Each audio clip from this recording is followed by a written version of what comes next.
हरे कृष्ण कृष्ण कृष्ण हरे हरे, हरे राम राम राम हरे हरे। आज एक विशेष तिथि है। श्रील रूप गोस्वामी का तिरोभाव। श्री चैतन्य महाप्रभु के अंतरंग पार्षदों में से एक हैं श्री रूप गोस्वामी, जिन्होंने श्री चैतन्य महाप्रभु के मनोभीष्ट को इस जगत में स्थापित किया। इसलिए श्री रूप गोस्वामी महाप्रभु के अत्यंत अंतरंग हैं। श्री रूप मंजरी ख्याता याचित वृंदावने पुरा, साध्य रूपा के गोस्वामी भूता प्रकटा में कियात। गौर गणोद्देश दीपिका में श्री कवि कर्णपुर ने बताया, जो श्री कृष्ण की लीला में रूप मंजरी हैं, वही अभी श्री चैतन्य महाप्रभु की लीला में रूप गोस्वामी के रूप में प्रकट हुए हैं।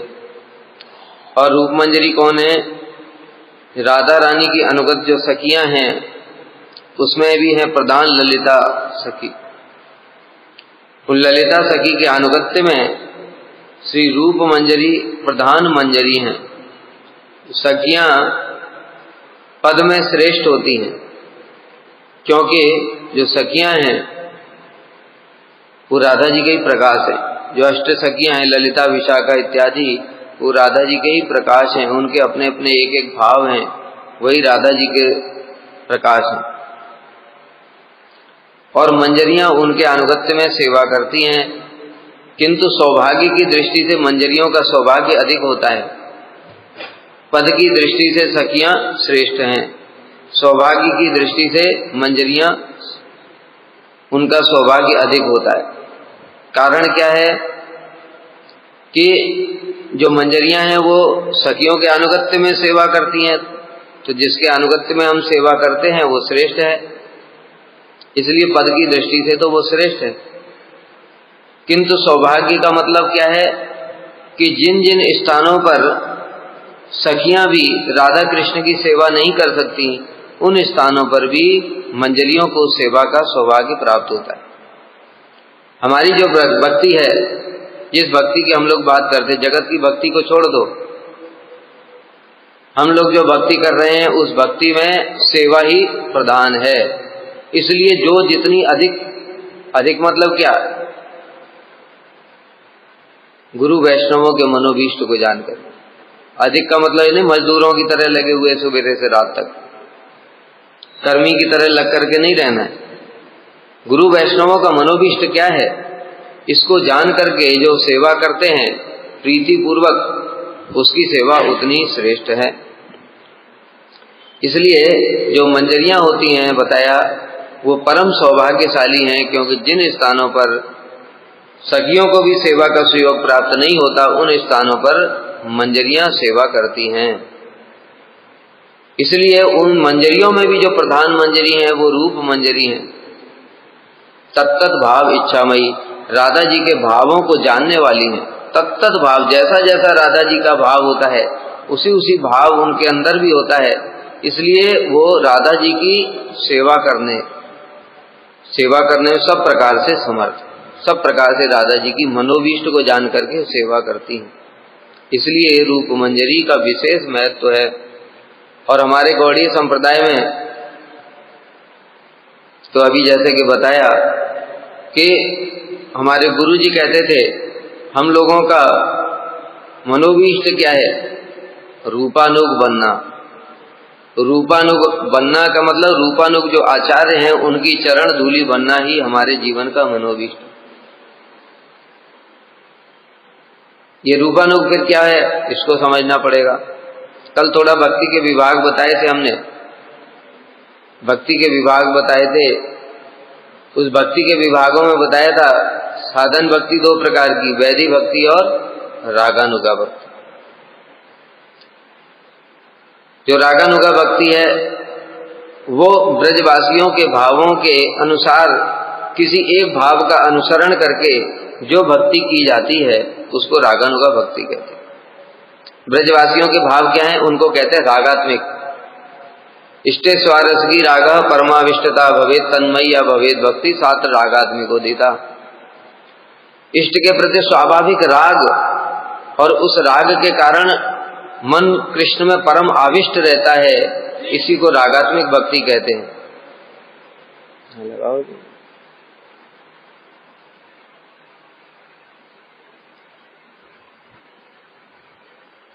और उस रागात्मिक भक्ति का जो अनुसरण करती है वही रागानुगा भक्ति है। इसलिए वैदिक भक्ति क्या है? जो विधि निषेध का पालन करती है, जिसमें स्वाभाविक प्रीति नहीं है, केवल शासन के शास्त्र के भय से जो भक्ति करी जा रही है वह है वैदिक भक्ति। ये सब परिभाषाएं भी रूप गोस्वामी ने ही दी हैं। रूप गोस्वामी की महिमा हम लोग सुनेंगे तो देखेंगे कि जो कुछ भी हमारे पास है वो सब कुछ रूप गोस्वामी का ही है, उनकी इतनी महिमा है। तो इसलिए वैदिक भक्ति, रागानुगा भक्ति। रागानुगा भक्ति भी फिर दो प्रकार की हो गई, संबंधानुगा और कामानुगा। संबंधानुगा भक्ति है जिसमें कृष्ण के साथ में किसी संबंध है, जैसे दास्य, सख्य, वात्सल्य, ये सब कृष्ण के साथ संबंध है। उन संबंधों के कारण जो सेवा देखी जाती है उसको संबंधानुगा भक्ति कहते हैं।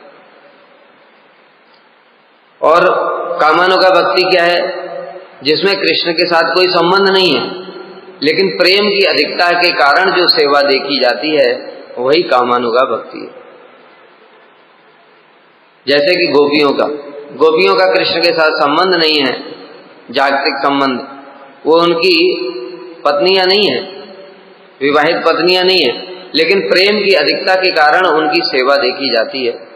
इसको कहते हैं कामानुगा भक्ति। एक कामानुगा भक्ति भी फिर दो प्रकार की होती है, एक संभोग इच्छामयी और एक तत्त भाव इच्छामयी।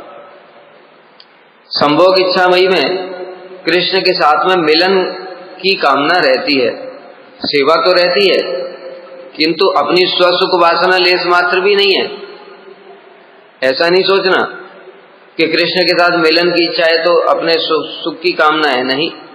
जिसके अंदर लेस मात्र भी सुख की कामना है वह तो ब्रज में जा ही नहीं सकता है। इसलिए गोपियों की कामना रहती है कृष्ण को सुखी करने की, कृष्ण को आनंद प्रदान करने की, किंतु उनके साथ में मिल करके।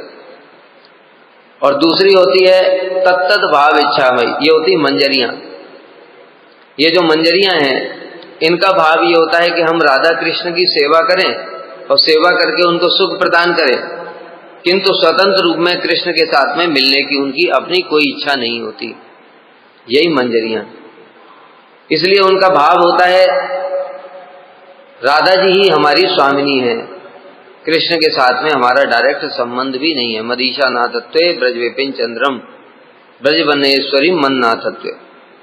मेरी जो ईशा है राधा जी, उनके नाथ हैं कृष्ण, इस कारण से हमारा उनके साथ संबंध है, इस कारण से वो कृष्ण की सेवा करती हैं।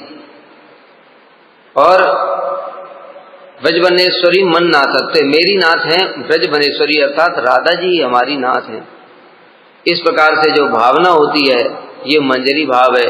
इतना श्रेष्ठ भाव है कि कभी कभी राधा जी स्वयं मंजरियों को छल से कृष्ण के पास अकेले भेज देती हैं, तो भी कृष्ण से वो मिलती नहीं।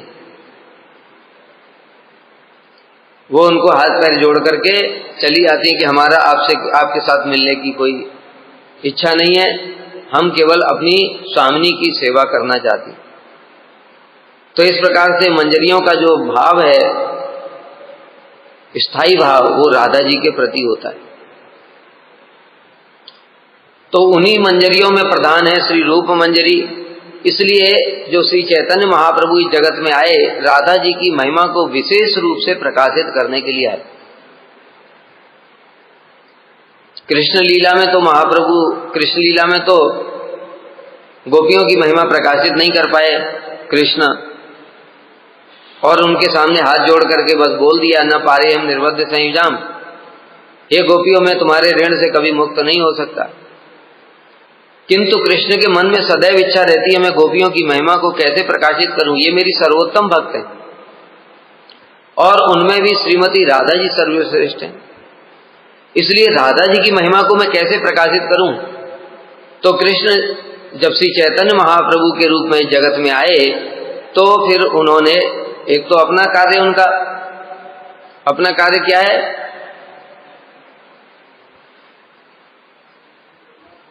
प्रेम रस निर्यास करिते आस्वादन, ये उनका अपना कार्य है।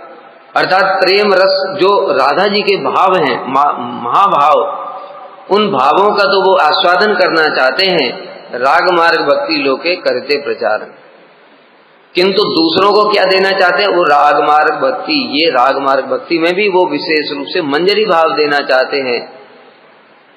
तो इस प्रकार से जो राधा जी हैं उनकी महिमा पता कैसे चलेगी जगत को, और कौन प्रकाशित कर सकता है इसको? राधा जी की महिमा को कौन प्रकाशित करता है, कर सकता है? जो उनकी महिमा को जानता है। कृष्ण भी नहीं जानते हैं, इस बात को समझो। कृष्ण भी राधा जी की महिमा को नहीं जानते। क्यों? पहले ही बता चुके हैं कई बार कि कृष्ण है विषय जाति है, राधा जी है आश्रय जाति। राधा जी के हृदय में प्रेम क्या है उसको कृष्ण जान लेते तो फिर महाप्रभु का तो अवतार ही नहीं होता। इसलिए कृष्ण भी उन भावों को जानते नहीं है। मतलब जानते क्या, मतलब वो तो भगवान है, राधा जी उनसे ही प्रकट है, वैसे जानते हैं तत्व से, लेकिन अंदर में क्या अनुभूति होती है उसको वो नहीं जानते हैं। सौख्यं चास्य मद अनुभवत कीदृशो वेत लोभात, राधा जी को हृदय में कैसा आनंद होता है, कैसा सुख की प्राप्ति होती है उनको, ये कृष्ण भी नहीं जानते। इसलिए कृष्ण भी उन भावों के लोभ के कारण इस जगत में श्री चैतन्य महाप्रभु के रूप में अवतरित हुए। तो प्रेम रस निर्यास करते आस्वादन, प्रेम रस का तो निर्यास किया, उसके लिए भी वो अकेले नहीं कर सकते। इसलिए राधा जी की दो सखियां जो हैं, ललिता सखी और विशाखा सखी, जो रामानंद राय और स्वरूप दामोदर हैं, इन दोनों को साथ में लेकर के आए। उनके माध्यम से उन्होंने उन भावों का कुछ कुछ आस्वादन किया।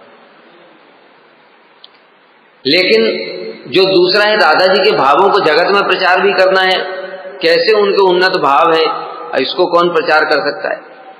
जिसको उन भावों की कुछ उपलब्धि भी तो होनी चाहिए, और वो है श्री रूप मंजरी। कारण बताया, वो मंजरियों में भी प्रधान है और तत्तद भाव इच्छामयी है। मतलब राधा जी के हृदय में जिस जिस प्रकार के भाव उत्पन्न होते हैं उस प्रकार के भाव श्री रूप मंजरी के हृदय में भी उत्पन्न होते हैं। इसलिए वो राधा जी के भावों को जानने वाली है। इसलिए गुरु जी कहते थे कभी कभी ये बात कि अरे महाप्रभु ने प्रयाग में रूप गोस्वामी के हृदय में उन भावों को संचारित किया, प्रेम भक्ति रस को संचारित किया। तो गुरु जी कहते थे उनको क्या संचारित करेंगे? वो जो कृष्ण भी नहीं जानते वो रूप मंजरी जानती हैं, इसलिए वो क्या संचार करेंगे?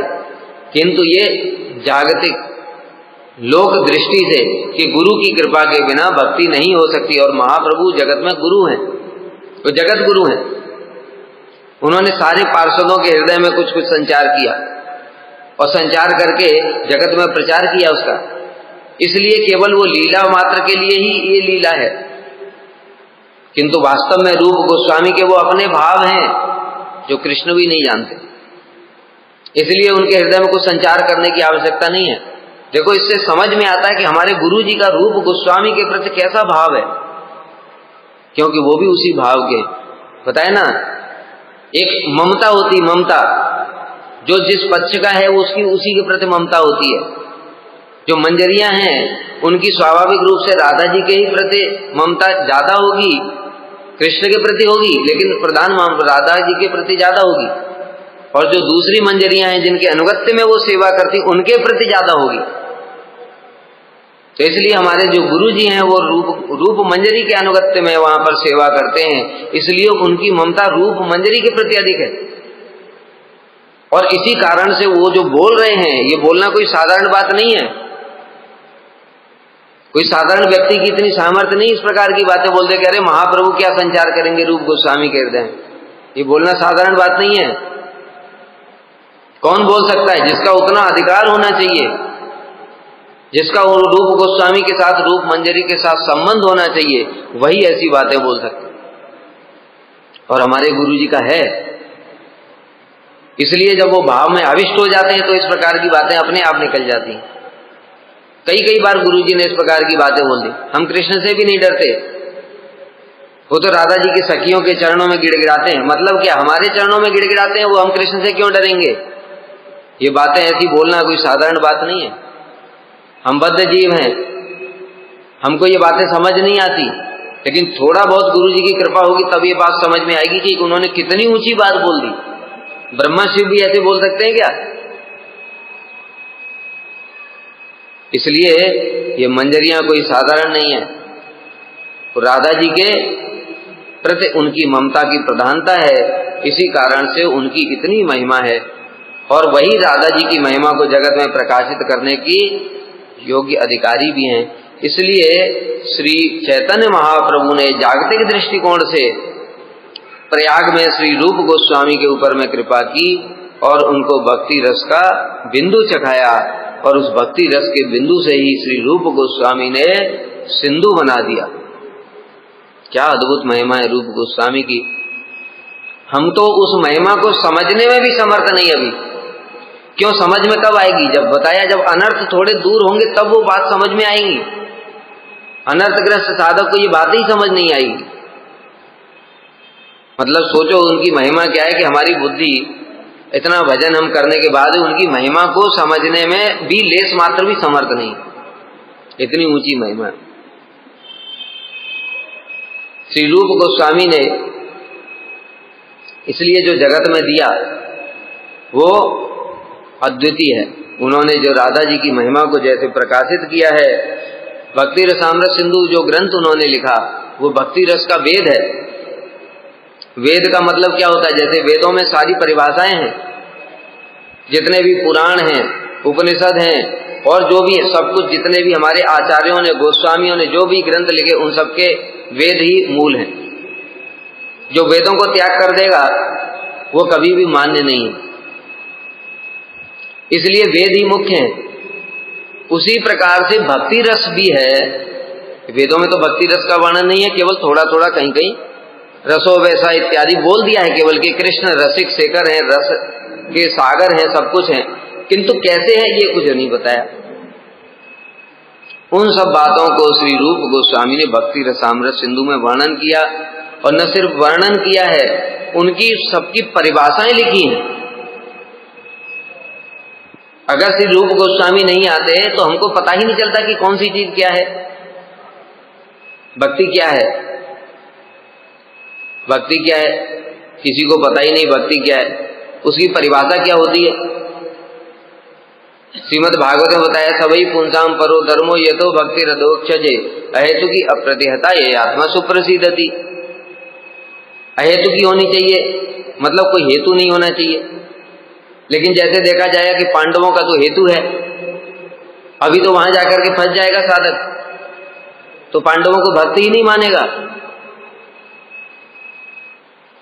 कई बार जब भक्त लोग सेवा करते हैं कृष्ण को आनंद नहीं होता है, ऐसी जगह पर ये सब परिभाषाएं सब फेल हो जाएंगी, साधक समझ ही नहीं पाएगा भक्ति क्या है। जैसे बताया, यशोदा मैया हैं, कृष्ण की सेवा कर रही हैं, कृष्ण को स्तनपान करा रही हैं, उसी समय दूध चूल्हे पर रखा हुआ है, उफन रहा है, उफन करके गिर रहा है, तो कृष्ण का अभी और स्तनपान करने की इच्छा है, वो तृप्त नहीं हुए, लेकिन यशोदा मैया ने उनको उठा करके रख दिया जमीन पर, और वो जो चूल्हे का दूध था उसको देखने के लिए चली गई। अभी ये सब परिभाषाएं अगर देखेंगे हम लोग तो समझ ही नहीं आएगा ये कैसी भक्ति है, ये तो भक्ति नहीं है, क्योंकि कृष्ण को रुचि नहीं हो रही है, उनको अच्छा नहीं लगा। कृष्ण की सेवा ही तो भक्ति है, और उनकी सेवा को छोड़ करके दूध को देखने के लिए गई। जगत के लोग ये सब बातों को कैसे समझ पाते। इसलिए श्री रूप गोस्वामी ने जो भक्ति की परिभाषा दी, सर्वोत्तम परिभाषा है वो। बताए ना, श्रीमद् भागवत में भी जो नहीं है वो सारी बातें रूप गोस्वामी का साहित्य जो पढ़ लेगा कृतार्थ हो जाएगा जीव। अगर पढ़ करके थोड़ा भी कुछ भी अंश अंदर चला गया तब समझ में आएगा कि क्या ग्रंथ लिखा उन्होंने। मतलब भागवत भी कुछ नहीं है, यद्यपि जगत के लोगों के सामने, इसलिए बताया ना ये सब बातें जगत के लोगों के सामने नहीं बोलनी चाहिए, अपराध होगा उनका। अरे जगत में ऐसा कौन है जो भागवत से ऊपर कुछ सोच सकता है? भागवत तक ही नहीं सोच पाते, गीता से ऊपर किसी की शक्ति नहीं है। हम भी तो जगत में रह करके आए, गीता से ऊपर सोचने की किसी की शक्ति नहीं है। सर्वधर्मान परतज माम एकम शरणम व्रज, बस हो गया, इससे ऊपर की किसी की शक्ति नहीं है। कोई कोई सौभाग्यशाली होता है जो भागवत तक पहुंच जाता है, और फिर जो भागवत में जो भगवान की भक्ति की बातें हैं, क्या अद्भुत बातें हैं, गीता तो कुछ भी उसके सामने नहीं लगती। तो इसलिए वो सुनकर के हृदय को इतना आनंद होता है। और वैसे भी बताया, पिबत भागवतम रसमालयम मुहुरो रसिका भुवि भावुका, भुविक भक्त जनों, जो परम रसिक भक्त हैं उनके लिए श्रीमद् भागवत है, इसका निरंतर पान करो और पान करके डूबे रहो इसमें। ऐसा श्रीमद् भागवत है भी। लेकिन जहां से रूप गोस्वामी के ग्रंथ शुरू होते हैं ना, वहां तो भागवत मतलब भागवत में जो कुछ केवल स्पर्श किया गया है, भागवत में भी जो कुछ केवल इंगित ही किया गया है, वो रूप गोस्वामी ने ऐसे खोल खोल करके लिखा है जिसकी कोई कल्पना भी नहीं कर सकता। किसी के लिए कैसे संभव है ये? भागवत लिखा किसने? भागवत किसने लिखा? व्यास जी ने। भगवान के अवतार हैं वो। सोचो, जो भगवान के अवतार हैं वो भी जिस चीज को केवल स्पर्श ही कर पाए, रूप गोस्वामी ने उन चीजों को ऐसे विस्तार कर दिया तो महासागर की तरह, तो वो रूप गोस्वामी कौन होंगे? ये हमारी बुद्धि क्या कल्पना भी कर सकती है इन सब बातों में? एक एक चीज पढ़ो। सुखदेव गोस्वामी कह रहे हैं भ्रमर गीत में, मधुपकितव बंधो माहेश्वर सांग्री सपत्ने आकुति बिललित माला कुंकुम स्मश्रुविल, वह तो मधुपते स्तन मानिनी नाम प्रसादम यद सदस्य विडंबम यस्य दूतः त्वम ईदृक्। अब ये जो बोल दिया, केवल श्री सुखदेव गोस्वामी ने बोल दिया, रूप गोस्वामी बता रहे हैं इस एक श्लोक में राधा जी के एक एक शब्द में भाव है। मधुपकितव बंधो, कपटी के बंधु, हे भंवरे, ये इस प्रकार से उनको धूर्तता दिखा रहे। मां ईश्वर सांग्री, मान, मेरे चरणों को स्पर्श मत करो, इसमें मान है। और कुछ बिल्कुल तुम्हारे हृदय में, तुम्हारे जो मूछ हैं वो लाल हैं, मतलब उसमें जो मथुरा की रमणियां हैं उनका कुमकुम लगा हुआ है। इस प्रकार मतलब एक एक शब्द में राधा जी के कैसे कैसे भीतर में जो भाव उत्पन्न हो रहे हैं, इसको व्यास जी कैसे लिख सकते हैं? वो तो जानते ही नहीं। क्या बताया? भक्त्या भागवतम ग्राह्यम न बुद्धया न जटिकया। अब इस बात को इससे रिलेट करके समझो। भक्त्या भागवतम ग्राह्यम, व्यास जी कौन है? विषय, भगवान के अवतार हैं, इसलिए उन्होंने लिख तो दिया। जैसे भी हमने बताया था, कृष्ण जानते हैं राधा जी के भावों को, किंतु अनुभूति नहीं है। उसी प्रकार से व्यास जी तो उनके प्रकाश हैं, इसलिए वो जानते तो हैं। मधुपकितव बंधो माहेश्वर सांग्री सब लिख तो दिया, लेकिन अनुभूति अंदर में क्या चल रहा है वो नहीं जानते। भक्त्या भागवतम ग्राह्यम, केवल भक्त ही जान सकता है वो, और वो भक्त है श्री रूप गोस्वामी। और अभी बताया ना, राधा जी के अंदर में एक एक, जैसे ये श्लोक बोला, राधा जी के भाव व्यक्त तो किए, लेकिन राधा जी के भाव जो व्यक्त किए उसमें अंदर में राधा जी क्या फील कर रही हैं वो मंजरियां जानती। एक एक भाव को मंजरियां जानती, इसलिए रूप मंजरी ने एक एक चीज को लिखा कि मधुपकितव बंधु, इसमें क्या भाव है, मां इस प्रसंग इसमें क्या भाव है, कुछ बिलुलित क्या भाव है, एक एक शब्द में एक एक भाव बताया। ऐसी व्याख्या बताया ना, जहां से भागवत खत्म हो गई वहां से ऊपर से वो उन्होंने शुरू किया है। कोई कल्पना भी कैसे कर सकता है श्री रूप गोस्वामी ने क्या लिखा? अरे इतनी गुरु कृपा नहीं होगी तो उनको समझ में ही क्या आएगा, कि पढ़ने के बाद भी क्या समझ में आ जाएगा। भक्ति की परिभाषा जो अभी बता रहे थे, कैसी उन्होंने सर्वोत्तम भक्ति की परिभाषा लिखी, कारण क्या है देखो। भागवत में बताया व्यास जी ने, सभी पुंसाम परो धर्मो ये तो भक्ति अधोक्षज। अधोक्षज, अधोक्षज किसको कहते हैं? नारायण भी तो अधोक्षज हैं। 5 प्रकार के ज्ञान बताए थे ना, उसमें कौन कौन से ज्ञान है? प्राकृत, परोक्ष, अपरोक्ष, अधोक्षज। अधोक्षज मतलब नारायण, नारायण भी अधोक्षज है। तो नारायण की भक्ति क्या परो धर्म है, सर्वोत्तम धर्म है? नारायण में तो रस ही नहीं है इतने। रूप माधुरी, वेणु माधुरी, लीला माधुरी, प्रेम माधुरी है ही नहीं, फिर वो सर्वोत्तम भक्ति कैसे हो सकती है? वहां तो रस प्रकाशित ही नहीं है इतने। 12 के 12 रस प्रकाशित है नारायण में? है ही नहीं। तो फिर एक ये सामान्य परिभाषा दी गई है श्रीमद् भागवत में, लेकिन श्री रूप गोस्वामी ने बताया अन्याभिलाषिता शून्यम ज्ञान कर्माद्यनावृतम आनुकूल्येन कृष्णानुशीलनम भक्तिरुत्तम। इसमें बताया ये सर्वोत्तम परिभाषा है, आनुकूल्येन कृष्णानुशीलनम, कृष्ण का अनुशीलन ये उत्तमा भक्ति है। क्यों? नारायण का अनुशीलन उत्तमा भक्ति नहीं है, क्योंकि नारायण की पत्नी तो कृष्ण के सौंदर्य से मोहित होकर के उनके पास में आ गई। अगर वो उत्तमा भक्ति होती तो फिर दूसरे की ओर आकर्षित कैसे होती? रसगत विचार है। सिद्धांत तत्व अभेदे भी श्री कृष्ण स्वरूपयो, सिद्धांत रूप से नारायण कृष्ण ही तो नारायण है, लेकिन श्री ईश मतलब नारायण से कृष्ण का जो माधुर्य है रसगत दृष्टि से बहुत उत्तम है। इसलिए उनकी भक्ति उत्तमा भक्ति नहीं कह सकते, इसलिए उत्तमा भक्ति कृष्ण की उत्तमा भक्ति है। अब कृष्ण में भी फिर 5 प्रकार की भक्ति, शांत रस, दास रस, सख रस, वात्सल्य, मधुर रस, फिर उत्तमा भक्ति कैसे है ये? इस श्लोक में फिर उत्तमा भक्ति कैसे? मधुर रस तो सर्वोत्तम है। इसलिए देखो आनुकूल्येन कृष्णानुशीलनम,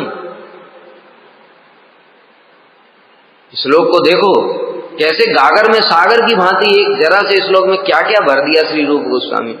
अनुकूल्येन, अनुकूला है श्रीमती राधा रानी का नाम है अनुकूला। क्यों? वो कृष्ण के अनुकूल सेवाएं करती हैं। जो जो कृष्ण की इच्छा होती है उसको पहले से ही जान करके राधा जी सेवा करती हैं। कई बार कृष्ण क्या इच्छा करेंगे, अभी करने वाले हैं, अभी किया भी नहीं है, उन इच्छाओं को भी जान करके वो उनकी सेवा के लिए पहले से ही प्रस्तुत हो जाती है। इसलिए श्रीमती राधा रानी का एक नाम है अनुकूला। और आनुकूल्येन, वो राधा जी के अनुगत्य में कृष्ण की सेवा करना, ये उत्तमा भक्ति। इसलिए कृष्ण का अनुशीलन भी 5 प्रकार से हो सकता है, शांत, दास, सख्य, वात्सल्य, मधुर, लेकिन उसमें भी सर्वोत्तम भक्ति कौन है? उत्तमा भक्ति जो आनुकूल्येन कृष्णानुशीलनम, अर्थात राधा जी के अनुगत्य में जो भक्ति की जाएगी वो उत्तमा भक्ति। राधा जी के अनुगत्य में कृष्ण का अनुशीलन, और राधा जी का अनुगत्य पूर्ण रूप से कौन करती हैं? मंजरियां पूर्ण रूप से अनुगत्य करती हैं। इसलिए इस श्लोक में देखो, छोटे से श्लोक में कितनी बड़ी गागर में सागर, एक एक चीज उनकी ऐसी है। श्री रूप गोस्वामी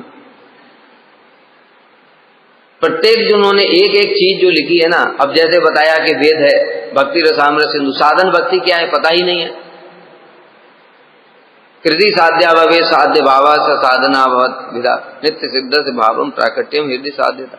साधन भक्ति क्या है, वैदिक भक्ति क्या है, रागानुगा भक्ति क्या है, प्रत्येक एक एक चीज की परिभाषा उन्होंने प्रदान करी, उदाहरण सहित समझाया। भागवत के उदाहरण दिए, गीता के पुराणों के उदाहरण दिए। अरे रूप गोस्वामी का साहित्य तो इतना उन्नत है, हम कल्पना भी नहीं कर सकते। उन्होंने जो ग्रंथ लिखे, उन ग्रंथों को लिखने के लिए उनको शास्त्र में उदाहरण तक नहीं मिले। जो अभी हमने बताया ना, ऐसे ही भावना में नहीं बह करके बोल दिया कि भागवत भी जहां पर खत्म हो जाती वहां से रूप गोस्वामी का साहित्य शुरू होता है। भागवत में भी जो उदाहरण उनको नहीं मिले, राधा जी के एक एक भावों को समझाने के लिए उनको उदाहरण नहीं मिल रहा है, भागवत में भी नहीं मिल रहा है। क्या करें? इसके लिए फिर उन्होंने खुद 2 नाटक लिखे, ललित माधव और विदग्ध माधव नाटक लिखे। उन नाटक जो लिखे उनमें जो राधा जी के भावों को प्रकाशित किया है, उनका रेफरेंस दिया है फिर उज्ज्वल लीलमणि में। उज्ज्वल लीलमणि में श्री रूप गोस्वामी प्रत्येक स्तर की परिभाषा दे रहे हैं। प्रेम क्या है, स्नेह, मान, प्रणय, राग, अनुराग, भाव, महाभाव, इन सब जब स्तरों की परिभाषा दे रहे हैं तो कई जगह पर रूप गोस्वामी के पास में उदाहरण ही नहीं है। कौन सा उदाहरण दूं, कहीं पर है ही नहीं शास्त्र में। तो फिर उन्होंने अपना खुद जो है ललित माधव और विदग्ध माधव 2 नाटक लिखे, जिसमें एक में ब्रज की लीला है और एक में द्वारका की लीला है। फिर वहां पर जाकर के जब परिभाषाएं दे रहे हैं तो वहां पर इन ललित और विदग्ध माधव के उदाहरणों से वहां पर समझाया कि ये इस प्रकार से होता है। ऐसे हैं श्री रूप गोस्वामी की महिमा। इसलिए बताया ना, हम तो समझ नहीं पा रहे, इसलिए हमारे अंदर क्या उत्साह है। रूप गोस्वामी की तिथि कोई उत्साह नहीं, लोग सो रहे हैं, तो मतलब लग ही नहीं रहा है। एक ब्रज में हमने देखा जो एक रूप गोस्वामी की तिथि में जो उत्साह होता है, कैसे कैसे भक्त लोग सुबेरे से एकदम उसी भाव में डूबे रहते हैं, वहां समाधि में जाते हैं, कोई वहां उत्साह ही नहीं किसी प्रकार का। कुछ कारण क्या है? क्योंकि हम समझ ही नहीं पा रहे ना रूप गोस्वामी कौन है। हमारे गुरु जी समझते हैं, इसलिए उनके अंदर इतनी उत्कंठा होती थी। एक बार रूप गोस्वामी की तिथि में आके 4 बजे की कीर्तन से पहले ही आके गुरु जी बैठ गए। इसको कहते उत्कंठा। गुरु जी महाभागवत है, उनको किसी चीज की जरूरत नहीं, कीर्तन से पहले आकर के बैठ गए। तो फिर भक्तों ने पूछा, गुरु जी अभी तो कीर्तन शुरू नहीं हुआ। गुरु जी कहते हैं मैं बैठूंगा तभी तो लोग आएंगे। इतना उत्कंठा है उनके अंदर में, क्योंकि वो जानते हैं जब मैं बैठूंगा तभी आएंगे।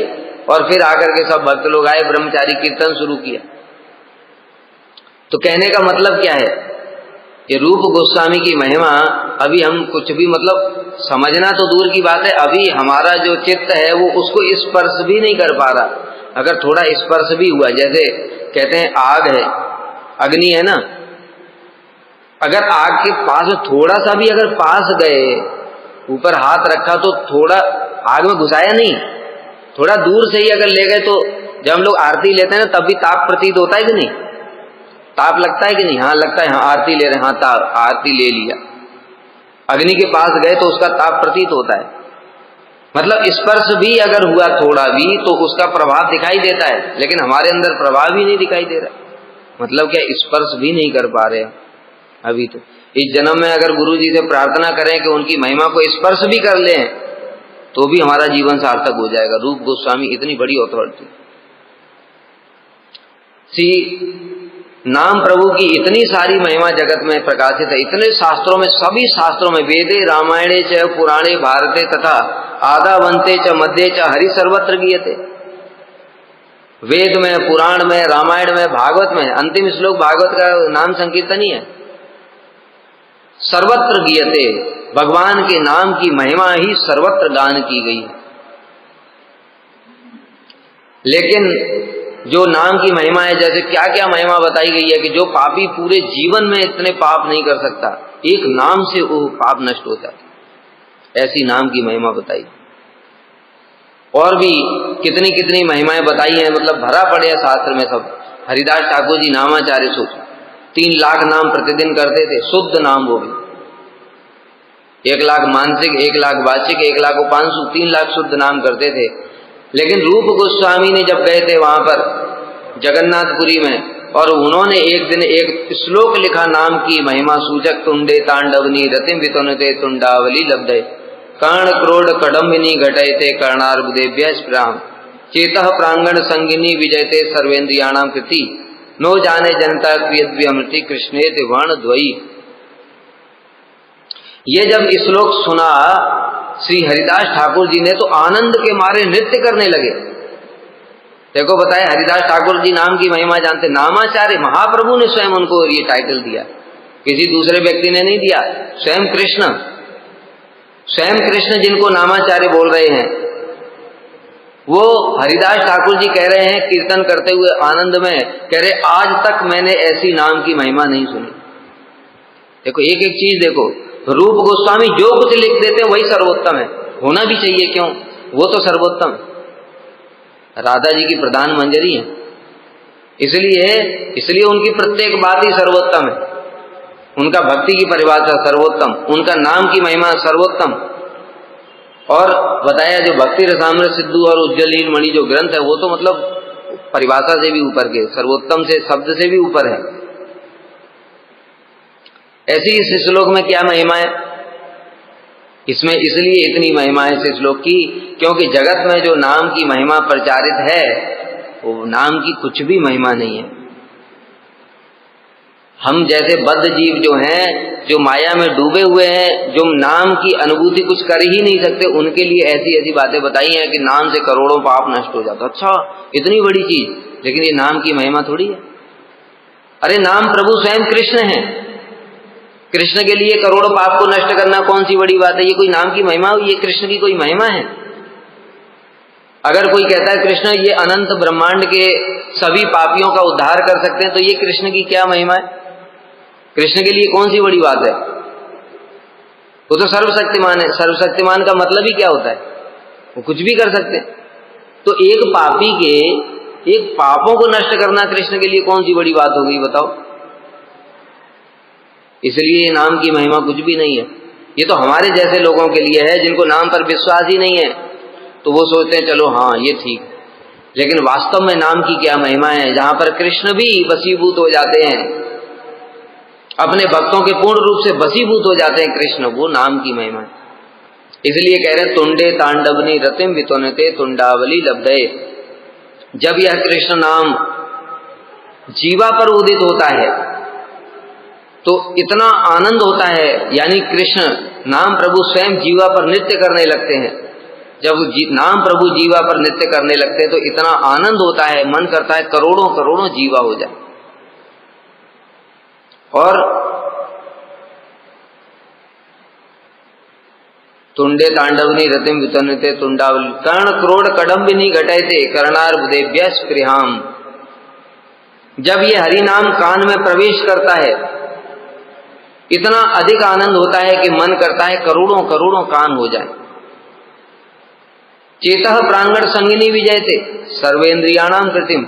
जब यह कृष्ण नाम कान के माध्यम से प्रवेश कर जाता है चित्त में, जब ये चित्त में प्रविष्ट हो जाता है तो सर्वेन्द्रियाणाम कृतिम, अपनी अपनी जितनी भी इंद्रियों की वृत्ति है वो सब स्तब्ध हो जाती है, इंद्रियां काम करना बंद कर देती।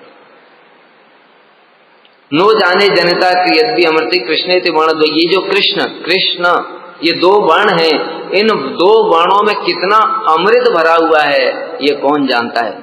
अब यहाँ पर क्या है, इसकी महिमा इतनी क्यों हरिदास ठाकुर ने गाई और क्यों रूप गोस्वामी ने, ये है गोपी भाव, ये गोपी भाव है। ये सर्वेन्द्रियाणाम कृतिम, राधा जी बस कृष्ण ये दो नाम बोलते ही सब कुछ भूल जाती। सर्वेन्द्रियाणाम कृतिम, समस्त इंद्रियों की वृत्तियां स्तब्ध हो जाती हैं, कृष्ण बोल करके प्रेम में मूर्छित हो जाती है। ये नाम की सर्वोत्तम महिमा है।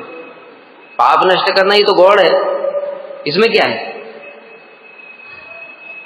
लेकिन जो बताया गोपियां हैं, जब कृष्ण नाम सुन लेती कान से उनके अंदर में जाता है तो समस्त इंद्रियों की वृत्तियां स्तब्ध हो जाती हैं और विधाता को भी दोष देना शुरू कर दे। जैसे गोपियां विधाता को दोष देती हैं, ये विधाता को तो सृष्टि करना भी नहीं आता है। अरे कृष्ण का इतना सुंदर मुख और देखने के लिए दो ही आंखें दी और उन आंखों के ऊपर भी पलक बना दी।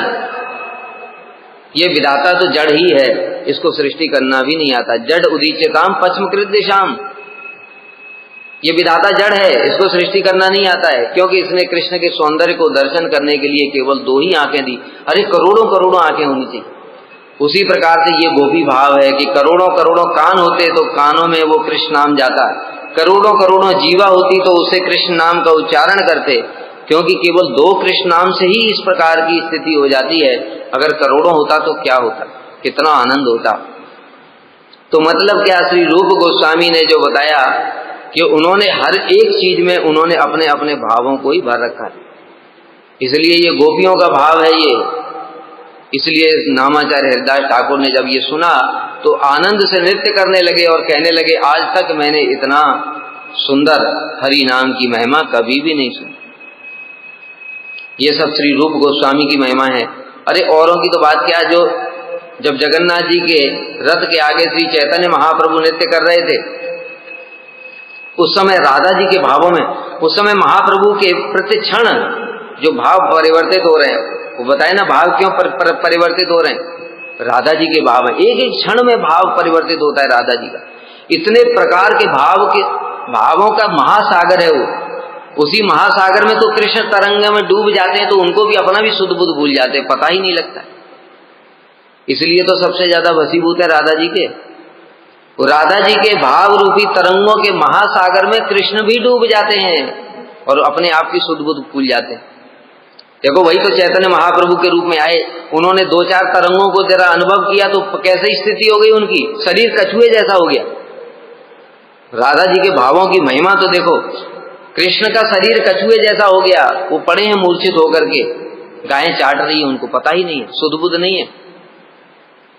और कभी उनका जो शरीर है वो 12 हाथ का हो जाता है, सारे शरीर के ये जॉइंट खुल जाते हैं, 12 हाथ का शरीर हो जाता है।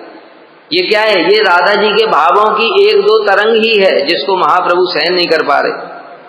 और फिर जो पूर्ण महासागर है वो, उसकी तो बात ही क्या कहना। राधिका भाव गंभीर, ऐसे भावों को श्री रूप गोस्वामी जानते हैं। इसलिए श्री चैतन्य महाप्रभु जब रथ के आगे नृत्य कर रहे हैं और उन भावों में डूबे हुए हैं, तो एक श्लोक को बार बार बोल रहे हैं।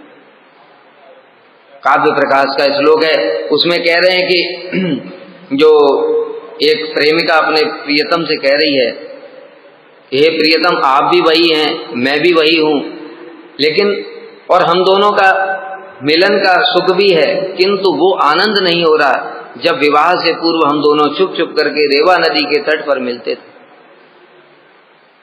अब देखो रथ के आगे महाप्रभु नृत्य कर रहे हैं, उस समय कैसी स्थिति होती थी?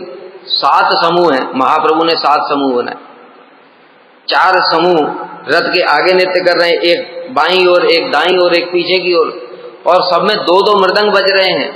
इतना मृदंग, इतने सारे लोग हरि बोल कीर्तन कर रहे हैं। उसमें महाप्रभु कुछ श्लोक बोल रहे हैं और रूप गोस्वामी उसको सुनकर ही समझ गए कि महाप्रभु के हृदय के भाव क्या हैं, जबकि वहां पर और भी भक्त थे, किंतु वो समझ नहीं पाए। वो समझ नहीं पाए महाप्रभु इसको बार बार क्यों बोल रहे हैं। ये तो जड़ काव्य प्रकाश का श्लोक है, जड़ काव्य, और महाप्रभु भगवान है, वो ऐसी बात क्यों बोलेंगे। लेकिन श्री रूप गोस्वामी जब अपने भजन कुटी पर आ गए, हरिदास ठाकुर जी के साथ में ही रहते थे, तब उन्होंने सही श्लोक लैया प्रभु स्वरूपे दिखाई। उन्होंने एक श्लोक की रचना करी, महाप्रभु के जो हृदय के भाव हैं उस श्लोक की रचना करी और उसको सुखाने के लिए छत के ऊपर में रख दिया, भजन कुटी के ऊपर तालपत्र पर। प्रिय स्वयं कृष्ण सहचरी कुरुक्षेत्र मिलिस तथाहम सा राधा तदिदम उभयो संगम सुखम तथापि अंतः खेलन मधुर मुरली पंचम जिसे मनो में कालिंदी पुलिन वेपिना स्पृहति।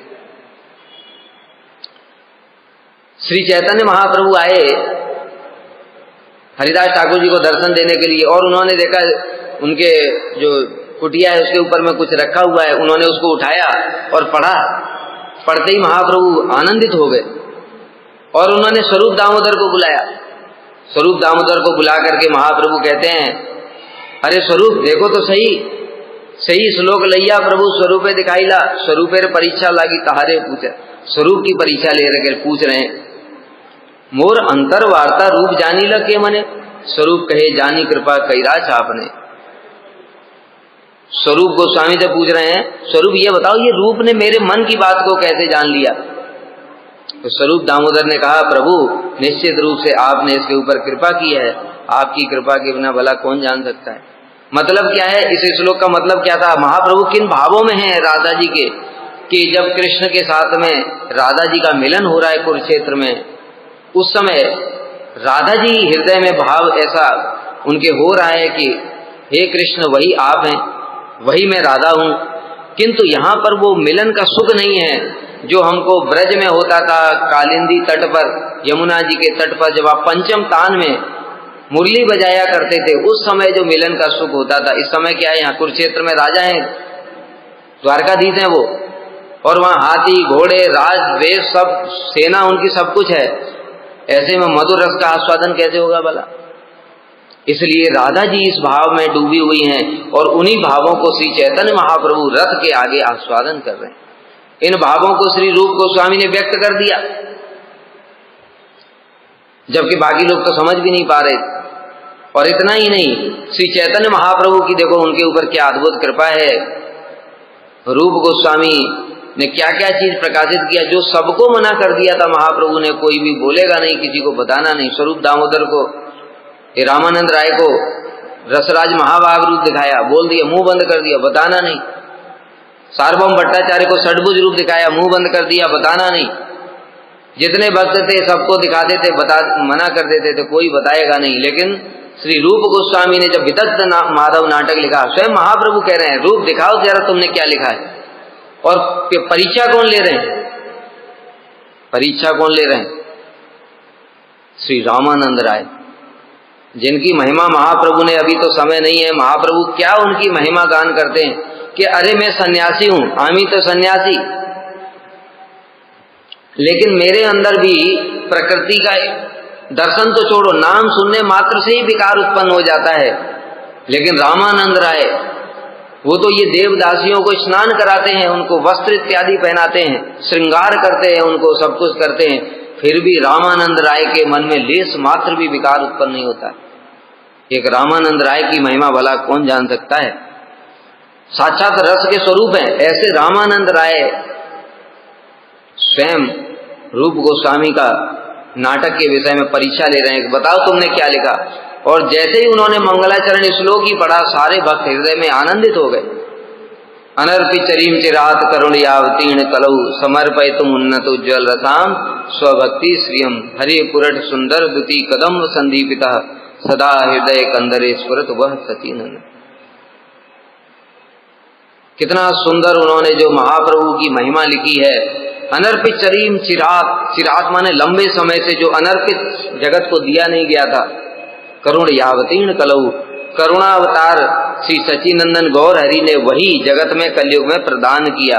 समर्पयितुम उन्नत उज्ज्वल रसाम, उन्नत उज्ज्वल रसाम स्वभक्ति श्रियम। स्वभक्ति, स्वभक्ति किसके, स्व माने कृष्ण, उनकी भक्ति किसके अंदर है, राधा जी के अंदर है। उसकी श्री शोभा मंजरी भाव, उसको प्रदान करने के लिए श्री सचिनंदन गौर हरि इस जगत में आविर्भूत हुए। ये सुनने के मात्र ही सारे भक्तों को इतना आनंद हुआ। लेकिन महाप्रभु क्या कह रहे, नहीं नहीं रूप, ये तो थोड़ा अतिशयोक्ति हो गई। महाप्रभु तो सब विचार रहे, क्योंकि जगत में आचार्य की लीला प्रकाशित कर रहे हो। एक आचार्य को अपनी महिमा खुद नहीं सुनना चाहिए, इसलिए महाप्रभु ने तो बोला कि ये अतिशयोक्ति होगी। लेकिन सभी भक्तों को हृदय में बड़ा आनंद हुआ, क्योंकि वो बोल नहीं पाते थे। और रूप गोस्वामी ने बिल्कुल लिख दिया। उसके बाद में रामानंद राय एक एक करके पूछते हैं, इसका ये बताओ वो बताओ, इतना जो नाट्य का जो जो अंग होते हैं एक एक करके पूछा। और उसके बाद में जो बोला, एता सुने राय कहे प्रभु चरणे रूपेर कवित्व प्रशंसी सहस्र बदन। क्या कह रहे हैं, राय कह रहे हैं रामानंद राय कि रूप के कवित्व की जो प्रशंसा है तो सहस्र मुखों से भी नहीं हो सकती। इतना सुंदर कवित्व रूप ने लिखा है। कवित्व का है यही अमृतेर धार नाटक लक्षण एवं सिद्धांतेर सार। अरे ये कवित्व नहीं है, ये साक्षात अमृत की धार है, अमृत की वृष्टि है। नाटक लक्षण यही सिद्धांतेर सार, इसमें समस्त नाटक के जितने भी लक्षण होते हैं वो सब हैं, और सिद्धांत का तो पूरा सार है, और रस का अमृत की नदी के समान। प्रेम परिपाटी यही अद्भुत वर्णन सुनिश्चित कर्णेर है आनंद गुणन। क्या कह रहे रामानंद राय, रामानंद राय के लिए महाप्रभु कहते थे, एक उनके पास में एक प्रद्युम्न मिश्र नाम के एक भक्त आए थे। महाप्रभु ने कहा, अरे मैं क्या कृष्ण कथा जानता हूं, रामानंद राय से सुनो। और जब वो रामानंद राय से कृष्ण कथा सुन करके आए तो कहने लगे, प्रभु आज तक मैंने जीवन में ऐसी कृष्ण कथा नहीं सुनी। रामानंद राय कौन है, साक्षात रस के सागर हैं। और वो रामानंद राय ये रूप गोस्वामी की क्या महिमा वर्णन कर रहे हैं कि अरे ये उसका कवित्व तो नहीं है, प्रेम की परिपाटी का ऐसा अद्भुत वर्णन मैंने अपने जीवन में नहीं सुना। सुनिश्चित करने रहे आनंद गुणन। अरे ये सब सुन सुन करके कानों में और चित्त में हृदय में आनंद के कारण गुणन हो रहा है, आनंद के मारे नृत्य कर रहा है चित्त और कान। इस प्रकार से श्री रूप गोस्वामी की महिमा है। रूप गोस्वामी की महिमा तो बहुत कुछ है, लेकिन अभी समय नहीं है, इसलिए थोड़ा सार रूप में बता देते। देखो, रूप गोस्वामी हमारे लिए सब कुछ है। कीर्तन है ना, श्री रूप मंजरी पद सही मोर संपद, सही मोर सब कुछ, जीवन है जीवन। हमारे सभी जो नरोत्तम दास ठाकुर से लेकर के श्रील प्रभुपाद तक, श्रील प्रभुपाद के अंतिम उपदेश क्या है, तुम लोग मिलजुल करके रूप रघुनाथ की वाणी का प्रचार करना। ये श्रील प्रभुपाद के अंतिम शब्द हैं। ये श्री कविराज गोस्वामी जब चैतन्य चरितामृत लिख रहे हैं, क्या लिखते हैं अंत में, रूप रघुनाथ पदे रहु मोरास, चैतन्य चरितामृत कहे कृष्णदास। तो हमको ये बात समझनी चाहिए रूप गोस्वामी कौन है। और हमारे गुरु जी के तो इतने प्रिय हैं कि उन्होंने रूप गोस्वामी को स्मरण में, उनके स्मरण में 3 दिन का ये विरह महोत्सव मनाया, नहीं तो धीरे धीरे लुप्त ही हो जाता। बाकी कहाँ पर हो रहा है? देखो, ये तो महाप्रभु का तो स्थान है ये नवदीप धाम, यहाँ पर कौन रूप गोस्वामी की तिथि का पालन भी नहीं कर रहे हैं? बताओ, कितने दुर्भाग्य की बात, कितने दुर्भाग्य की बात। इसलिए कम से कम आज के दिन देखो, तिथि का पालन करना क्या है? वो आरती जला दिया, नाच लिए, कीर्तन कर लिया, ये सब तिथि पालन नहीं होता है। अभी हम लोग आरती करेंगे, भोग लगाएंगे, रूप गोस्वामी का फोटो लगाया, माला पहना दिया, ये तिथि का पालन नहीं है। तिथि का पालन क्या होता है? रूप गोस्वामी जो जगत को देने के लिए आए, उनको हृदय में थोड़ा धारण करो, सारे दिन उसका चिंतन करो, उन चीजों में डूब जाओ। तो कम से कम सारे साल भर तो हम पालन नहीं कर सकते, कम से कम एक दिन के लिए तो उनकी तिथि का पालन करें। ये वास्तव में तिथि का पालन है। कल भी गुरु जी का कोट आया था, उसमें कह रहे थे करोड़ों रुपए का झूला बना दिया, ये क्या झूला है? राधा कृष्ण को क्या ये झूला चाहिए क्या? अरे उनके लिए झूला तो राधा जी और उनकी सखियां तैयार करती हैं, वो किसी दूसरे झूले की तरफ देखेंगे क्या? क्या कृष्ण किसी झूले की तरफ देखेंगे? राधा जी स्वयं उनके लिए झूला तैयार करती, वो किसी और झूले पर क्यों बैठेंगे? हमारे झूले की तरफ तो कृष्ण देखने वाले भी नहीं है। ये अनंत कोटि ब्रह्मांड का ऐश्वर्य तो कृष्ण को लेस मात्र भी आकर्षित नहीं कर सकता। लेकिन झूला क्या है? जो झुलाने वाला व्यक्ति है उसकी भावना, उसके हृदय में राधा कृष्ण के प्रति कितना प्रेम है, ये झूला है। वो प्रेम से राधा कृष्ण को बिठाता है, झुलाता है, और कब मैं इस प्रकार की सेवा कर पाऊंगा, इस प्रकार की भावना करता है, ये तो झूला है। लेकिन हमने बहुत सारा सजा दिया, लाइटें लगा दी और ये कर दिया, वो कर दिया, गाना बजाना कर लिया, ये झूला नहीं है, ये केवल बाह्य। इसलिए प्रत्येक चीज के आंतरिक तात्पर्य को समझना पड़ेगा, तब तिथि का वास्तव में पालन होगा। इसलिए हम लोगों को रूप गोस्वामी को तो हम लोग स्पर्श भी नहीं कर सकते। इसलिए गुरु जी के चरणों में बार बार प्रार्थना करो, क्योंकि उन्होंने ही हमारा परिचय कराया रूप गोस्वामी के साथ। हम नहीं जानते थे रूप गोस्वामी कौन। गुरु जी ने हमारा ही नहीं, सारे जगत के लोगों का परिचय कराया श्री रूप गोस्वामी के साथ। इतना अद्भुत रूप में उन्होंने जो प्रचार किया है, जो अभूतपूर्व है। श्रील रूप गोस्वामी की महिमा जैसी हमारे श्रील गुरुदेव ने प्रकाशित किया है, प्रचारित किया है, वो अभूतपूर्व है। इसलिए गुरु जी के चरणों में बार बार प्रार्थना करनी चाहिए। उनके पास में वो संपत्ति है। जैसे कहते हैं ना कि यम कलि रूप शरीर धरत, वो संपत्ति किसके पास है? उसकी चाबी जो है, ब्रज प्रेम महानिधि की चाबी किसके पास है? रूप गोस्वामी के पास है। उसी प्रकार से रूप गोस्वामी की जो संपत्ति है, उसकी चाबी गुरु जी के पास है। इसलिए रूप गोस्वामी से प्रार्थना करने से नहीं चलेगा, हमको गुरु जी से प्रार्थना करनी पड़ेगी कि उन भावों को थोड़ा बहुत करके हमारे हृदय में जबरदस्ती प्रवेश कराएं, क्योंकि हमको तो इच्छा ही नहीं है। देखो, रघुनाथ दास गोस्वामी श्री सनातन गोस्वामी का प्रणाम मंत्र लिख रहे हैं। इन सब भावों को समझना चाहिए। क्या प्रणाम मंत्र लिख रहे हैं? वैराग्य योग भक्ति रसम प्रयत्न अपायत माम अनभीप्सु मंदम कृपाम्बुधिर पर दुख दुखी सनातनम तम प्रभुम आश्रयामी।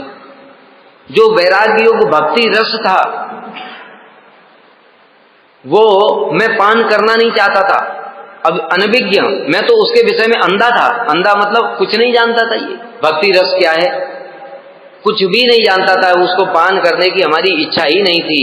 किंतु प्रयत्न अपायत माम अनभीप्सुम अंधम, मेरे जैसे अंधे व्यक्ति को, अनभिज्ञ व्यक्ति को भी श्री सनातन गोस्वामी ने अपायत प्रयत्न पूर्वक जबरदस्ती पान करा दिया। ऐसे श्री सनातन गोस्वामी के चरणों में मैं पुनः पुनः प्रणाम करता हूँ। उसी प्रकार से हमारे गुरु जी हैं, उनके चरणों में बार बार प्रार्थना करनी पड़ेगी कि गुरु जी आप भी हमको उसी प्रकार से जबरदस्ती पान कराओ, क्योंकि हमारी तो रुचि ही नहीं है इन सब विषयों में। अगर रुचि होती तो सुबेरे से हमारे लक्षण भी दिखाई देते। क्या लक्षण है? कुछ भी नहीं, कोई उत्साह नहीं, उत्कंठा नहीं, कुछ नहीं। सब चल रहा है, कथाएं बैठ जाएंगे, कितने लोग आए भी नहीं, कोई मतलब ही नहीं। रूप गोस्वामी की तिथि हो चाहे किसी की हो, क्या फर्क पड़ता है? इसलिए गुरु जी से प्रार्थना करनी चाहिए। बोलो श्री रूप गोस्वामी की जय, सदी शुभ तिरुभाव तिथि महामहोत्सव की जय, श्री गुरुदेव की जय, सपार्षद श्री प्रभुपाद की जय, सपार्षद सचिनंदन गौर हरि की जय। गौर प्रेमानंदे हरि हरि बोल।